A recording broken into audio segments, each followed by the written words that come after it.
အခုရဒိန်းဆက်ကြီးကလမ်းလာရလမ်းဆိုကြီးလေးလာကြည့်လေကိုပြမယ်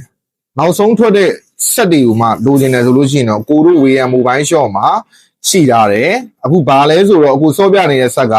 Lenovo ကထွက်ထားတဲ့ Lenovo Legion Go 2လေးဖြစ်တယ်ဒီကောင် Go 1ဒီကောင် Go 2ဘာလဲဆိုလို့ရှိရင်တော့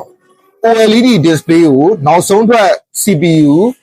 Z2 Extreme နဲ့ RAM 32 2TB နဲ့လုံးဝ share ကျန်းနေတယ်ဆိုလို့ရှိရင်တော့ဒါမျိုး stock ဈေးလဲကောင်းလို့ performance လည်းတကယ်ကျန်းတယ်เนาะဒီကောင်လေးဆိုလို့ရှိရင်ကျွန်တော်တို့ WeM Mobile Shop မှာ stock ရှိထားတယ်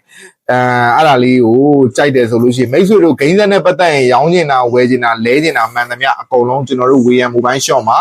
အကုန်လုံးပြုလုပ်ပေးတယ်အယောင်းဝယ်အလဲထက် service ကိုတနေရာထဲမှာအဆင်ပြေအောင်ပြုလုပ်ပေးတယ်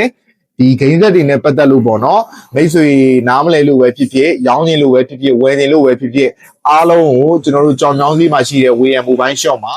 ရောင်းဝယ်အလဲထက်လုပ်လို့ရပါပြီအဲ့ဒါလေးလာပြောပေးတာပါကျေးဇူးတင်ပါတယ်ဒိန်းစောလို့ကောင်းတယ်လို့ဆက်စောလိုက်ပါဦး The trunk from the front to the back. Trunk from the front to the back. Trunk from the front to the back. Trunk from the front to the back.